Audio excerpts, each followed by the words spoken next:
Hey everyone, Ryan here. Welcome back to Plague Scythe Studios. Finally, well, we have all been stuck indoors the past few weeks, and I've had ample time to be making videos. Turns out when that's the best thing to do, that is the last thing I want to do. So I've been spending most of my time on some different projects that will come to fruition later. So bear with me on that. But regardless, I felt it was about time I jump back on this train and make a video that will help provide some context for stuff that I've made not only in the past, but will make in the future. So the topic for today's video is indeed amplifier controls, from the most basic gain, bass, middle, and treble knobs to the minutia like bright caps, saturation switches, power amp controls like depth and presence, even negative feedback, and much more. Because whether you're using the real deal or a VST plugin or a hardware modeler that emulates these kind of amplifiers, it's important to understand not only how to use your gear, but why we're doing what we're doing to achieve this sound. Because you want to be able to compensate for it if you change a link in the signal chain, if you have a different cabinet or you want to use a different guitar and you want to maintain a similar tone, then you kind of want to know how to compensate for it and what each control does to do that. And of course, how it interacts with outboard gear as well. Unfortunately, as it is so common in this industry, amplifier manufacturers tend to not do the best job of explaining what their controls do. And oftentimes you'll see them use an industry standard control and rename it and then act like it's something completely revolutionary. Or I think even more annoying is when they name something standard, but it's not. Like if they add a presence control in a preamplifier section that's no longer present. So you do have to take a look at these kind of things. But I guess that really launches me into my first point. First things first. There are an infinite amount of theoretical circuit revisions out there. You could change one component and you now have a new circuit. But most amplifiers out there, besides a few oddballs, and you got stuff like this that definitely changes things up, there's only so many ways to skin this proverbial cat. And so a lot of the amplifiers that we think to be rather different probably share the same architecture with a lot of legendary classic amps out there. More importantly to me, though, is you can do something as simple as, say, change the pot taper on the treble or gain control, keeping the same potentiometer value, so say like a 1 mega ohm or 500K pot, but the behavior across this range changes from, say, log or inverse log or whatever you have. So, treble at noon no longer sounds like treble at noon with the stock settings. And this is one of the oldest tricks in the book, where some people will say, oh, this amplifier is really dark, or this amplifier distorts really quickly and doesn't even sound that different past 1 or 2 o'clock. Well, it's not the amp's fault. You could change out the potentiometer to something that behaves a little more linearly, fix that issue. So pay attention to that kind of stuff, because it's one of my biggest pet peeves when you see on like a guitar forum or Reddit post, or where people will be like, I'm trying to get this relative range of sounds or trying to sound like someone else. What do I do? And you'll get a response that's like, oh, set your amp to these settings, you're good. Well, what amp? What revision of amp? Because you can't even compare a lot of the same models a lot of the times. The tone stack settings on this Marshall style tone stack are going to sound a lot different than a Fender style tone stack. And like I said, if we changed out a pot, it may not even be on the same settings where you get the same tone. So keep all that in mind. There is no universal golden rule to any of this stuff. So for today's video, I'll be primarily using my Cherry Tone Gargoyle as the guinea pig, as it features most of the controls I want to discuss today. I will be juxtaposing it with the Mesa Boogie Mark IV Revision B to show that, even if the controls are labeled the same, it may not do the same thing. And this one's a bit of a unicorn. You might not run into anything this extreme, but it's still a good point to make nonetheless. And so this kind of hot rod plexi style amplifier, whether you're using a 5150 or a rectifier or a Soldano or Engel, whatever, it probably has controls that mostly line up with this one, even if it doesn't sound the same. They should behave in the same general way. So with that, let's start with the gain control and the potential bright cap that lies on it. Most of us rock and metal players probably get the gist of the gain control. For a high gain amp like this, the more you turn it up, the more distortion you get. Now, the amount, the quality, the overall sound of that distortion highly depends not only on this amp's design, but the signal chain that precedes it, including your guitar. So it's not an apples to apples comparison, even when you're using the same amplifier. But for something like this, and where I'm going through the low input here, single gain control, it does pretty much that. Now, some non-linearities occur, especially going from a cleaner sound to more distorted sound. Some amplifiers, especially on a high gain rhythm or lead channel, it's always sort of distorted.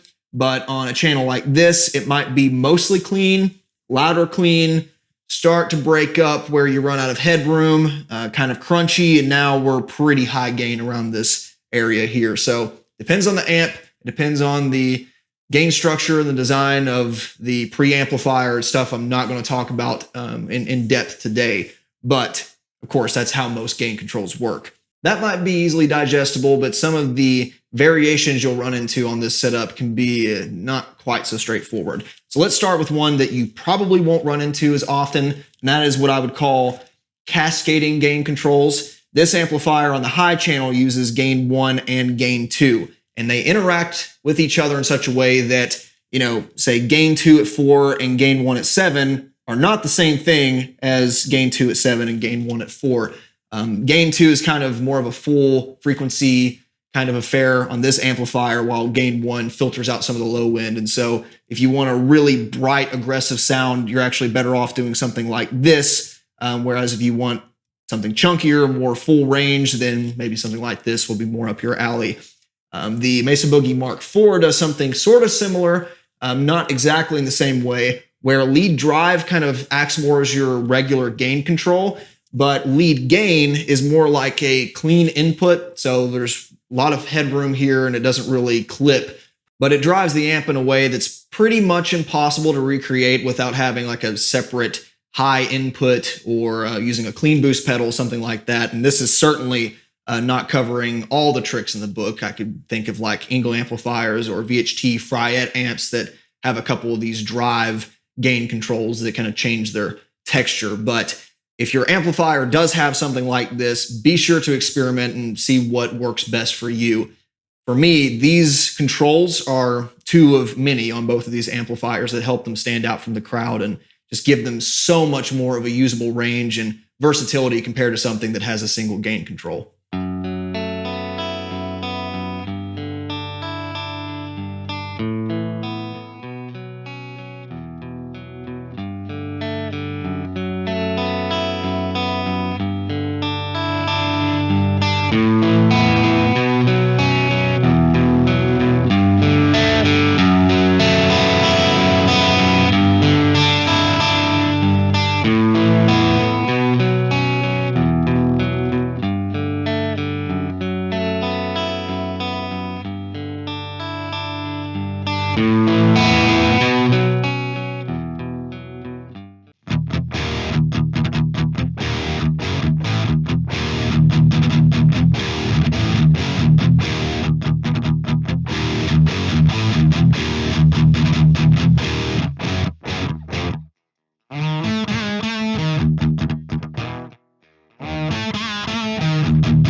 design choice you're more likely to run into is the bright capacitor, or bright cap for short. And even if you don't have a little toggle switch like my amplifier does, there's a good chance that if you're using an amp on the higher gain side of things, it has a bright cap installed by default that you simply can't bypass. What is a bright cap? Well, just like these cascading gain controls, they are not created equally, and they're not even placed in the same spot of the circuit depending on what amplifier you're using. In fact, this has a pull bright switch that does something completely different than what this does. In essence, a bright cap is basically a fancy high shelving filter. And what that means is that no matter where your gain control is, this bright cap is going to let some of the high frequency content bleed through. You can kind of think of it as like a leaky pipe. And depending on where you have the gain control set, that hole in the pipe shrinks or enlarges. In circuit terms, this bright capacitor is placed in parallel with this gain potentiometer, which, acting as a glorified voltage divider, it's basically a variable resistor that you control via its position. So depending on where you have the potentiometer set, you're kind of moving that back half of the filter up and down. What does that actually sound like? Well, basically, when you have gain maximized, it sounds absolutely identical, for a design like this at least, because you're already letting all the frequency content through anyway, so there's no treble to leak out per se. Now, if we move the gain to noon, we're going to have all that treble content pass a certain cutoff frequency, which depends on both the value of the capacitor and the position of the pot, and then everything else is going to be attenuated. Likewise, same if we keep continuing lower and lower, except now we're into a territory where we have so little gain, so little frequency content left except for the treble, that it's probably going to sound kind of abrasive and ice picky and weird. So that's where having not only multiple bright caps comes in handy, but something to bypass it altogether is really nice. And that's something you can do on this amp. So on my right position, I've got a 1200 picofarad cap. On the left, I've got 4700, which is even more aggressive. And in the center, it bypasses it completely. And on a completely clean sound, it's really nice for that sparkly high end when you have the gain set high enough. Like I said, it can get a little abrasive. What's really interesting, though, is when we get into the high gain side of things. Now, many of you might already know or recall previous videos of me exploring this kind of phenomenon. When we boost a amplifier that isn't necessarily, metal oriented out of the box, we often use pedals like, a super overdrive or tube screamer, or something more clean and contemporary like a fort and grind pedal. And they're doing mostly the same thing. We're kind of, cutting off a lot of that low end, sometimes even focusing the mids. But something like the grind pedal is basically just chopping off everything below like 300 hertz, giving it a healthy boost to the level. And we just drive any amplifier into a chug machine. The bright cap kind of does something similar in the high gain modes. As I mentioned earlier, having the gain control maximized is going to sound pretty much the same whether we have a bright cap engaged or not, because we're letting all the frequency content bleed through anyway. However, something powerful happens when we decrease the gain control. So now we're still clipping the shit out of the treble frequency range, because, say on 4700 picofarads, we're getting all kinds of highs and high mids that are bleeding through, and that's distorting a lot.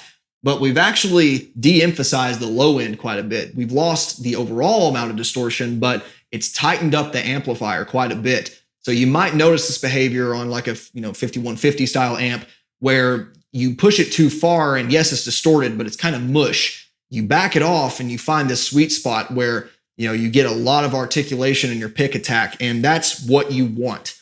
Now, you may not have enough distortion, but that's okay, because you can always push it with a clean level boost. And a lot of the times, amplifiers will just sound good enough. You won't need anything else except a clean boost. But if you do, you can always throw on, something like this that has a tone control, or, something more aggressive like this. Or with this amplifier, I have really been loving this discontinued classic booster and distortion, since it has bass and treble controls. But the moral of this story is don't just turn up your gain to maximum all the time. In fact, I would say on most amps, never do that. And furthermore, maybe back down lower than you normally would, because you can take a pedal that may not be that capable and put it in front of an amp that is already kind of naturally articulate, but maybe not high gain enough, and you'll be able to get a lot of magical results out of it.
Still in the preamplifier section, let's move on to the tone stack, which, as many of you probably know, is really the driving force behind shaping your output frequency response in your amp. Now, for most amplifiers, and I could actually almost say all amplifiers besides this psychotic mess up here, these tone stacks take place post-distortion, which is to say they take place after what is in essence most of the preamplifier circuit here. What that means is that when you turn down the bass control, your output frequency response loses bass. What happens when you put that pre-distortion? Well, you end up with this, which is essentially like having a pedal in front of your amp at all times, where the treble control kind of acts as a gain control, mids is kind of like a full frequency voicing thing, and bass kind of makes it tighter or fatter, depending on where you set it. Most amps don't do this. And that's why most amps don't need a second round of EQ in the form of an active 5-band to fix it. So again, this is something you probably won't run into with most amplifiers. Like everything else we've covered up to this point, there is no such thing as a universal guitar amp tone stack, though the ones that are most commonly implemented can probably be counted on one hand, almost definitely on two. So I'll show you some of the more popular variations here. You have so-called Marshall, Vox, Fender, Baxendale style tone stacks that are ultimately aiming to do the same thing, but obviously they go about it in a different way, different frequency responses to fit the character of the amp, or that's just the design they were working off of that came out of a RCA manual is probably the real reason for a lot of this stuff. But like everything else, you can change one or two components, or especially do something sneaky like the aforementioned taper trick, and you have a totally different behavior and a new sound. So that's why it doesn't take that many changes to get something that is radically different sounding, especially at the same settings. Most of the time, for high gain amps, you're going to have a bass control, treble control for the high and low frequencies, and of course, an overall mids control.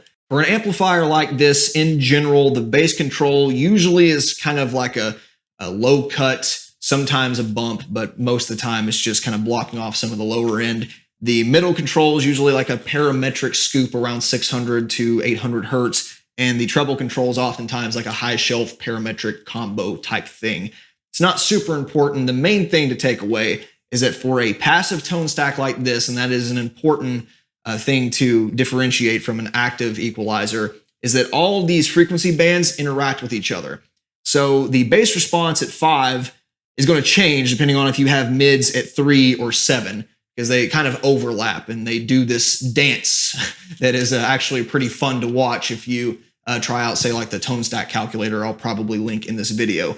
So you kind of have to treat each permutation as its own thing. It's not just like a hi-fi system at home where you turn up treble, plus 3 dB and the bass doesn't touch it. Totally different system here. Now, that's not to say they all behave that way, but for most guitar amps, it is that way. That's also not to say that all the controls are a simple bass middle treble setup. Sometimes you're simply not going to have a mids control, whether it be a lockdown fixed resistor, unlike some older Fender amps, or the Baxendale tone stack, which is only bass and treble. Or sometimes you might even run into an amplifier that has split mids, which I absolutely love. I wish more amps would do that, where they have a bass control, middle, low, middle, high, and then treble, which most of the time just kind of sounds like an ultra high treble if they don't do it the way I like. But I know like some Engel preamps, the Ignite Amps Emissary VST has a low and high mids control that really helps to bring some contemporary flavor to it and changes the voicing dramatically. So that's something cool you can run into. Most of the time though, it's going to be straight up bass middle treble. With the exception of digital amp modeling presets or say a permanent recording setup, you really shouldn't treat the tone stack as some static setting either. Because if I change this amplifier head over to a different cabinet, you can bet your ass I want to change the bass, middle, and treble settings to compensate if I want a similar sound. Or if I'm recording it and I stick an SM57 mic up to it and dial it in a certain way, and then I change that over to a condenser mic or a ribbon mic or even a farther room microphone, then again, I'm going to change the sound because this is kind of your machete to achieve the overall guitar tone you want. Whereas, say VST plugins or even outboard EQ, you kind of use as a scalpel to get rid of some of the nasty frequencies and enhance the ones you like. So this is kind of your first line of defense to getting the rest of your gear to play nice with one another. And that's why, again, it kind of irks me when people say, this amp always sounds the best at this setting. Sure, when you have everything else in your signal chain exactly like you do. But as soon as you change a speaker or a cabinet or what have you, then probably not. So again, listen with your ears, not your eyes.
The last part of the preamplifier we'll talk about is this little switch labeled gain. And if I were to borrow Fractal Audio's more generic terminology, I would call this a saturation switch. And this is a feature you'll probably not run into on anything except for modified or hot-rodded plexi style amps like this, because that's exactly where it originated. But there are some more contemporary designs that have something similar to this built in, even if it's not as audibly extreme. So what is this? Well, in essence, I've got two positions to choose from to choose two different models, but this is a pair of Zener clipping diodes that are placed between the preamp and power amp that kind of lower your headroom, that threshold for clipping in the preamp section. And this is in addition to the distortion that's coming out of, all the cascading gain stages and all that good stuff. So it's like dirtying up an already dirty signal. You can think about it in a kind of a similar manner as to how a super overdrive for the asymmetrical clipping side of things would work, or a tube screamer in asymmetrical configuration. It imparts sort of that sound. Now, a couple things happen with this. Number one, as you would expect, it definitely gets gainier sounding, certainly more dirty, but it also slashes your output volume significantly. Because like I said, if you're lowering your threshold, sure, you're going to clip more, but you're cutting off all those peaks that otherwise would have been let through. So you result in a dirtier, but not only quieter, but noisier signal as well. So you can hear when I engage one of these, the overall noise level of the amp stays the same, but the output volume lowers. So you actually kind of screw up your noise to output level ratio, which is not desirable, but it can certainly be manageable on this amplifier. The other thing to keep in mind is this trick only really works on high gain preamps. So if your amp relies on the power amp to get a lot of its distortion and breakup, this is kind of useless. And in fact, I'll show you as I dial in a cleaner setting here, this does almost nothing audibly. It's pretty much a waste of time. And so you really have to have something extremely high gain to even notice what it's doing. In my opinion, this is definitely a cool addition to this preamp circuit. It gives you another option in terms of distortion that isn't, regular preamp or power amp breakup. But most of the time, I don't record with it. I find, again, those signal to noise ratio issues to be a little problematic, but there are other amplifiers out there that implement this in a way that you'll probably never notice.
These final few controls can be found in the power section, and these are kind of hard to talk about in isolation, but I'll do my best to attempt that. So let's start with the famous master volume control, which is one of those simple things that you don't miss it until you don't have it. Most vintage amplifiers, as a lot of you probably know, like Plague Scythes or JTM45s, Vox AC amps, Fenders, so on and so forth, and plenty of boutique designs today, do not contain a master volume control. What does that mean? Well, that means that the power amp level is on maximum at all times. That's not a big deal for clean sounds, but if you start to want to get a little bit of preamp breakup and push any appreciable amount of distortion, you're going to have to do so at dB levels that are permanently damaging and just cannot be achieved in most venues, most circumstances ever. So they started adding in these master volume controls, which is especially handy on high gain amps like this. Aside from the volume concerns, when it comes to metal and rock tones, most of the time we're pushing for preamp distortion. We don't need the power amp tubes to be doing a whole lot of breaking up, because this is kind of doing most of that for us. Between that and high output pickups and overdrive pedals, your rectifier, your 5150 sounds, that's all preamp. And so the power amp certainly makes a contribution in terms of frequency response and maybe even a touch of sweet spot clipping or breakup. But a majority of what we're hearing are coming from those little 12AX7s or British variations thereof, and not the big bottle EL34s or 6L6 or KT88s, whatever you have in the power section. Not to say that they're not important and not to say that they can't be useful on high gain sounds, but that's why for most of my tones, you will never see master volume, even on this amp, higher than this. And especially on, rectifier style amplifiers, I almost never keep the master volume above, say, like this, even for the loudest of playthroughs. A lot of multi-channel amplifiers, like both of my boogies, have split channel and master volume controls, where you can kind of get a little bit of interaction between the two, and depending on the design, the preamp circuit can sound a little saturated the higher you turn it up. Most of the time, though, I would recommend you set your power amp to get the breakup or volume you want, and then just use the volume controls to equalize them or make one louder for a solo, whatever you're doing. These are less tonal tools compared to the master volume, whereas that one really does shape the kind of the last stage of your amplifier before it hits the speakers.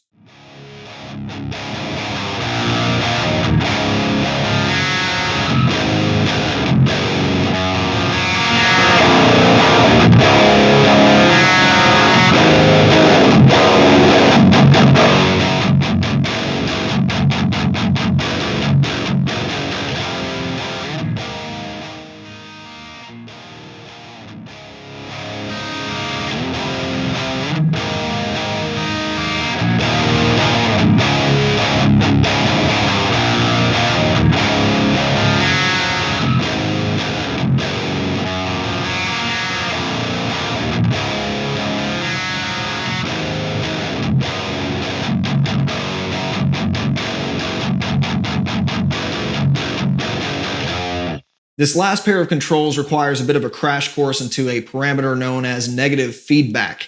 And this is something that on most amplifiers, you're not going to have the opportunity to change unless you're using like an amp modeler or plugin that allows you to do that. There is the Cherrytone Molecular, which actually has a control for this, but most of the time, you're not going to find that. And as the name will suggest, this dampens the interaction between the speaker and the power section, where old amps, many old amps that is, have no negative feedback whatsoever, and it does some interesting things to the power section and of course the resulting sound, whereas more modern amplifiers have some amount and oftentimes larger amount than some of their vintage counterparts. In general, the more negative feedback present in the power circuit, the less effect that the speaker's impedance curve is going to have on the power amp. So a lot of us are probably familiar with that impedance curve. It looks something like this. We use load boxes to emulate that, reactive load boxes specifically for direct recording.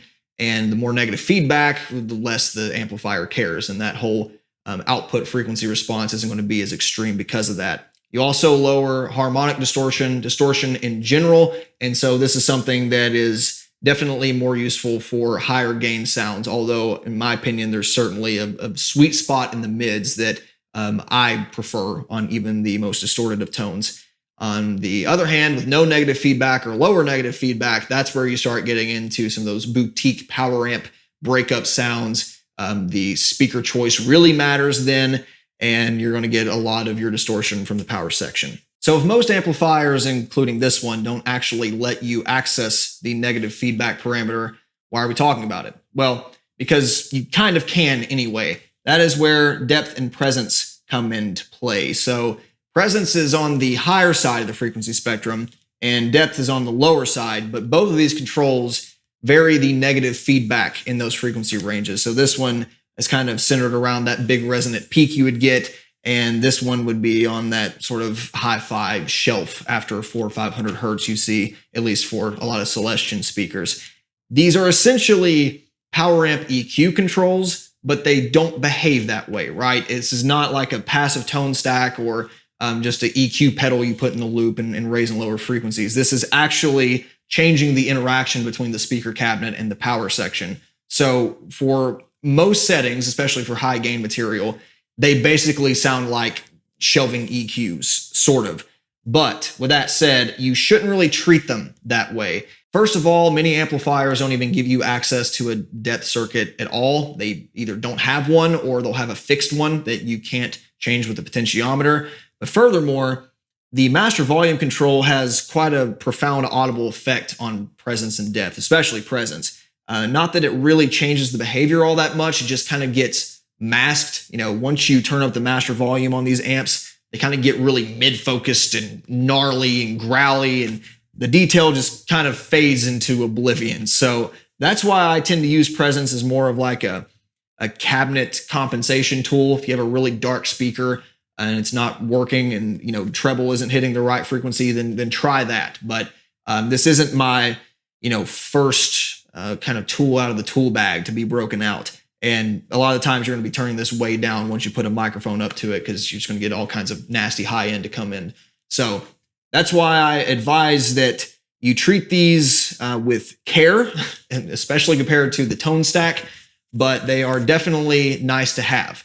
Now, there's a wrench thrown in the plan again, because there are certain amplifier models, like my single rectifier, that have a fixed negative feedback, or at least a switch that you can change between on and off, or some variation thereof. And they have a presence control in the preamp section that's no longer a presence control. So do watch out for that. If you run into something where like presence just isn't sounding right, or it behaves weirdly, there's a good chance that that's happening.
So that pretty much concludes today's exploration of common and not so common amplifier controls. When it comes to tube amplifiers especially, there's a lot more we could talk about when it comes to biasing, tube selections, some other mods, and trickery that you might find on these kind of heads. But this should get you 90-95% of the results that you could ever expect out of most high gain, even clean or crunch amplifiers. So any other questions, detailed comments, please leave them down below. I'm certainly not an expert on any of this stuff, but I like to know how this stuff works, and if I don't know, someone probably will. Thank you so very much for watching. We'll see you next time. Bye.